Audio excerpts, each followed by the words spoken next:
हे दोस्तों, हम कितने भी मोटिवेशनल वीडियोस देख ले, हमारा मोटिवेशन और एक्साइटमेंट लेवल एक टाइम आने के बाद खत्म हो ही जाता है और एंड में हम फिर सब कुछ वैसे ही करने लगते हैं जैसा नॉर्मली हमारी हमेशा की आदत होती है। लोग ज्यादातर अपनी आदतों से मजबूर होते हैं और उसके हिसाब से ही काम करते हैं, चाहे कोई कितना भी समझा ले।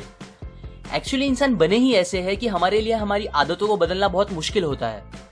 पर ये याद रखें, आपकी सही आदतें ही आपकी सक्सेस और फेलियर के बीच का एक सबसे इंपॉर्टेंट फैक्टर बनेगी। सबसे पहले हमें यह पता होना चाहिए कि कौन सी हैबिट्स हमें अपने अंदर डेवलप या चेंज करनी चाहिए। आज मैं आपको 7 ऐसी हैबिट्स बताऊंगा जो आपको इफेक्टिव बनाएगी। So let's begin. Habit number 1, be proactive. एक रेस्टोरेंट में एक औरत के ऊपर कॉकरोच आके बैठ जाता है। वो एकदम डर जाती है, पैनिक होकर चिल्लाने लगती है और उछल उछल के अपने दोनों हाथों से उसे दूर फेंक देने की कोशिश करती है। इतने में उस औरत के हाथ लगने से कॉकरोच उड़कर एक दूसरी औरत पर आकर गिर जाता है और फिर वो भी पैनिक होकर सेम पहली वाली औरत जैसा बिहेव करने लगती है। ये देखकर पास में खड़ा एक वेटर उनकी मदद करने जाता है। इधर उधर फेंकने में कॉकरोच अब वेटर के ऊपर आके बैठ जाता है, बट वेटर चिल्लाने और पैनिक होने के बजाय सीधा खड़ा होता है। कॉकरोच के अपने शर्ट पर चलने को अच्छे से ऑब्जर्व करता है और जब उसे कॉन्फिडेंट फील होता है तब फौरन वो कॉकरोच को अपनी उंगली से पकड़ लेता है और रेस्टोरेंट के बाहर फेंक देता है। ये स्टोरी को हम ऑथर के प्रोएक्टिव और रिएक्टिव के कॉन्सेप्ट से रिलेट कर सकते हैं। यहाँ वेटर एक प्रोएक्टिव इंसान था जिसने उन औरतों की तरह सिचुएशन पर रिएक्ट करने के बजाय सोच के सोल्यूशन निकाला और उसके अकॉर्डिंग प्रॉपर एक्शन लिया। रिएक्टिव और प्रोएक्टिव होने में बहुत डिफरेंस है। रिएक्टिव लोग हर चीज के लिए दूसरों को ब्लेम करते हैं। उनका देश तरक्की नहीं कर रहा क्योंकि गवर्नमेंट अच्छी नहीं है, वो तरक्की नहीं कर रहे क्योंकि उनका बॉस अच्छा नहीं है, वो खुश नहीं है क्योंकि लोग अच्छे नहीं है, और अगर कुछ ना मिले तो वो अपनी किस्मत को ही ब्लेम करने लगते हैं। उन्हें लगता है चीजें कंट्रोल करना उनके हाथ में नहीं है, सब हालात और किस्मत का खेल है। सारी प्रॉब्लम्स बाहर से आ रही है, पर एक्चुअली में उनकी ये सोच ही सबसे बड़ी मेन प्रॉब्लम है। वो यूजुअली ऐसे सेंटेंसेस यूज करते हैं जैसे मैं कुछ नहीं कर सकता, क्या करूं, मैं बचपन से ही ऐसा हूं, वो मुझे बहुत गुस्सा दिलाता है। जबकि प्रोएक्टिव लोग अपनी फीलिंग्स का कंट्रोल दूसरों को देने के बजाय खुद संभालते हैं। वो अपने हर एक्शंस की 100% रिस्पॉन्सिबिलिटी खुद पे लेते हैं। हालात और किस्मत को ब्लेम करने के बजाय सिचुएशन को वो खुद कैसे बेटर कर सकते हैं इस बारे में सोचते हैं और एक्शन लेके उसे सही भी करते हैं। आप हमेशा उन चीजों पर फोकस करो जो आप चेंज कर सकते हो, ना कि उन चीजों पर जो आप चेंज नहीं कर सकते। Habit number 2, begin with the end in mind. ये हैबिट मेरे how to be powerful video में बताए एक लॉ से सिमिलर है, जिसमें मैंने हमेशा एंड गोल को याद रखकर स्टेप्स लेने कहा था। अभी के लिए इमेजिन करें आप एक फ्यूनरल में गए हो, पर ये बाकी फ्यूनरल से बहुत अलग है, बिकॉज जब आप देखते हो तो आपको पता चलता है कि कॉफिन में आपकी बॉडी है और वो आपका खुद का फ्यूनरल है। उस टाइम आप अपने आप के लिए क्या क्या बोलना चाहोगे? ये एक बहुत ही इम्पैक्टफुल क्वेश्चन है। क्या आप वो सारी चीजें अभी कर रहे हैं जो आप अपने आप को देखकर तब बोलना पसंद करोगे? एग्जाम्पल, अगर आप चाहते हो आप बोल सको कि हाँ मैं एक बहुत ही अच्छा दोस्त था, तो क्या आप अभी एक बहुत अच्छे दोस्त जैसा बिहेव कर रहे हो? अगर आप ऐसे इंसान की तरह याद रहना चाहते हैं जिसने लाइफ में बहुत कुछ अचीव किया और सबकी बहुत मदद की, तो क्या आप अभी ऐसा कुछ कर रहे हैं जिससे आप श्योरली ये कह सकोगे? मैं चाहता हूं आप अपने आप से पूछो कि ऐसी क्या क्या चीजें हैं जो आपको मरने से पहले कैसे भी अचीव करनी ही है, बोथ पर्सनली और प्रोफेशनली, और फिर जितना जल्दी हो सके उसके लिए काम करना स्टार्ट कर दें।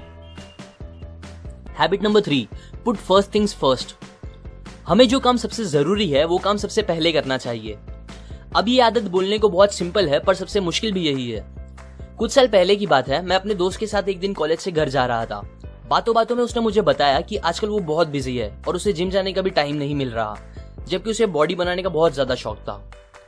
थोड़े टाइम बाद रास्ते में हमने देखा एक जगह भीड़ जमा हुई थी। वहां कुछ आदमी लड़ रहे थे। मेरा दोस्त वहां रुक गया और मुझे भी साथ रुका लिया। फिर हमने वहां रुक के पूरी लड़ाई एंजॉय की। सब खत्म होने के बाद मैंने उससे कहा, ये सब देखने से अच्छा घर जल्दी जाके तू जिम चला जाता। उसने हंस के कहा, छोड़ना यार, जाने दे। हाँ, मुझे पता है जितनी देर हम वहां खड़े थे उतने टाइम में शायद पूरी जिम नहीं हो जाती, पर यह भी सच है कि मोस्टली हमें जितना लगता है हम उतने बिजी होते नहीं। ऐसा कितनी बार होता है कि हम डिस्ट्रैक्ट होकर अपने फेसबुक फीड्स बेवजह स्क्रॉल करने लगते हैं, यूट्यूब पर वीडियोस या टीवी देख के टाइम पास करने लगते हैं, और कुछ नहीं तो बस बेवजह की बातें सोचने लगते हैं, जबकि हमें कुछ बहुत इंपॉर्टेंट काम खत्म करने बाकी होते हैं। ये सबसे कॉमन आदतों में से एक है जो हमारा बहुत सा इंपॉर्टेंट टाइम वेस्ट करती है और हमें कभी एक एवरेज इंसान से ऊपर बढ़ने नहीं देती। सो अगर आपको कुछ करना है लाइफ में तो हर रोज वो काम सबसे पहले खत्म करो जो आपको आपके गोल्स तक पहुंचने में हेल्प करेगा। उसके बाद बचे दूसरे कामों को प्रायोरिटीज दो। Habit number 4, think win win. मान लो मेरा और आपका एक यूट्यूब पे प्रैंक चैनल है और दोनों के पास 1000 सब्सक्राइबर्स है।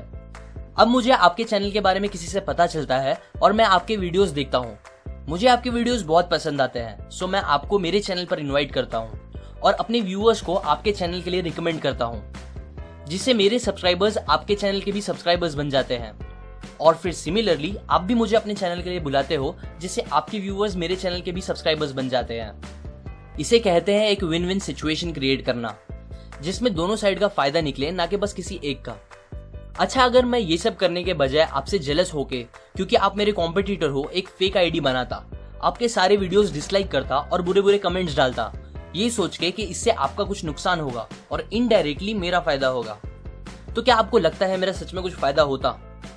ऑब्वियसली ऐसा नहीं होता, बिकॉज मैं यहाँ एक विन लूज सिचुएशन क्रिएट करने का ट्राई कर रहा होता, जिससे हार्डली कभी कुछ लॉन्ग टर्म के लिए अच्छा हो सकता है। एक्चुअली हमारी मेंटालिटी ही कुछ ऐसी बनी है दैट हमें लगता है हमारे जीतने के लिए किसी और का हारना जरूरी है, या फिर अगर उसे मिल गया तो मुझे नहीं मिलेगा, जिसे स्कैरसिटी मेंटालिटी कहते हैं।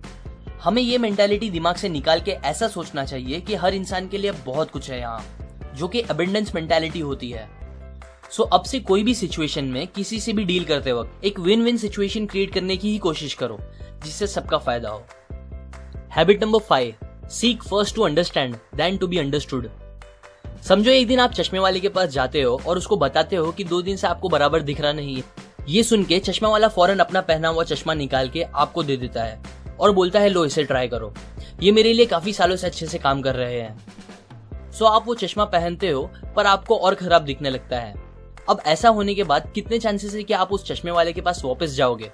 शायद ही कभी। पर एक्चुअली में हम भी थोड़े बहुत इस चश्मे वाले जैसे ही हैं। जब हम लोगों से बात करते हैं तब उनके प्रॉब्लम्स को डायग्नोस या अच्छे से समझने से पहले ही उन्हें सोल्यूशन देना या लड़ना स्टार्ट कर देते हैं। हम ये इजीली बोल देते हैं कि कोई हमारी फीलिंग्स नहीं समझता, पर खुद भी रेयरली कभी सामने वाले की फीलिंग्स को समझने की कोशिश करते हैं। सोचते भी है तो इस बात को कि सामने वाले ने क्या कहा और वो ऐसा कैसे कह सकता है, जबकि मेन क्वेश्चन ये होना चाहिए कि उसने ऐसा क्यों कहा और उसकी फीलिंग्स क्या थी वो बोलते टाइम। सो नेक्स्ट टाइम जब आप किसी से बात करें तो उनकी बात बस रिप्लाई देने के इंटेंट से ना सुने, बल्कि उन्हें समझने की कोशिश करें। और सबसे इम्पोर्टेंट, सामने वाले को ऐसा फील होने दे कि आप सच में समझते हो उनकी फीलिंग्स। जब आप ऐसा जेन्युइनली करना स्टार्ट कर दोगे तो लोग आपको भी समझना स्टार्ट कर देंगे। Habit number 6, synergy. अगर आप 2 प्लांट्स को साथ में लगाते हो तो उनकी जड़ साथ में मिलकर मिट्टी की क्वालिटी बढ़ाती है, जिससे दोनों प्लांट की ग्रोथ बेटर होती है उन 2 प्लांट्स के कंपेयर में जो कि अलग अलग जगह लगाए गए हो। सिनर्जी की हैबिट हमें हमेशा मिलके एज अ टीम काम करने के लिए एनकरेज करती है। एग्जाम्पल, 2 आदमी एक पेड़ से कुछ सेब तोड़ने की कोशिश कर रहे थे, पर काफी ट्राई करने के बाद भी दोनों उन तक पहुंच नहीं पा रहे थे क्योंकि सेब थोड़े ऊपर थे। फिर दोनों ने सोच के डिसाइड किया कि एक आदमी दूसरे के कंधे पर चढ़कर सारे सेब तोड़ लेगा, और उन्होंने ऐसा करके सारे सेब तोड़ लिए। इस एग्जाम्पल की तरह जब हम लोगों के साथ सिनर्जाइज करते हैं तब हम हमारी कैपेबिलिटीज को डबल, ट्रिपल और जितना चाहे उतना बढ़ा सकते हैं, जिससे हमें हमारे गोल्स को पूरा करने में काफी आसानी हो जाएगी। Habit number 7, sharpen the saw. एक आदमी बहुत देर से एक पेड़ को काटने की कोशिश कर रहा था। वो एकदम थक चुका था पर उसे पेड़ कट ही नहीं रहा था। पास ही एक लकड़हारे ने ये देखा तो वो उसके पास गया और उसे सलाह दी कि उसे पहले अपनी आरी तेज कर लेना चाहिए। ये बात सुनकर वो आदमी ने उसे कहा, पर ये करने में तो टाइम जाएगा। अभी शायद आपको ये जवाब स्टूपिड लगे, पर हम भी यूजुअली ऐसा ही करते हैं। हम एक्सरसाइज के लिए दिन के 30 मिनट नहीं निकाल सकते ताकि हमारी हेल्थ अच्छी रहे, 15 मिनट कोई बुक नहीं पढ़ सकते ताकि हमारी नॉलेज बढ़े, और फिर हम कंप्लेन भी करते हैं कि हमारी जिंदगी अच्छी क्यों नहीं है। हैबिट नंबर 7 अपने आप को हमेशा बेहतर बनाने पर फोकस करती है। अपने टाइम का सबसे अच्छा यूज हमें खुद को इस 4 एरिया में बेहतर बनाने के लिए करना चाहिए: फिजिकल, मेंटल, सोशल और स्पिरिचुअल। ये हैबिट बाकी 6 हैबिट को सराउंड करती है और हमें उन सबको फॉलो करना पॉसिबल कराती है, हमारे सबसे कीमती एसेट को बेहतर बना के, जो कि हम खुद हैं। ये कॉन्सेप्ट्स मैंने again one of my favourite book 7 habits of highly effective people में से बताई है। लाइक करें अगर आपको ये हैबिट्स अच्छे लगे, अपने व्यूज कमेंट करें, शेयर करें ताकि सब ये नॉलेज का फायदा उठा सके, एंड सब्सक्राइब करें मैं और ऐसे हैबिट्स आपके साथ शेयर करूंगा। और फाइनली, थैंक्स फॉर वॉचिंग।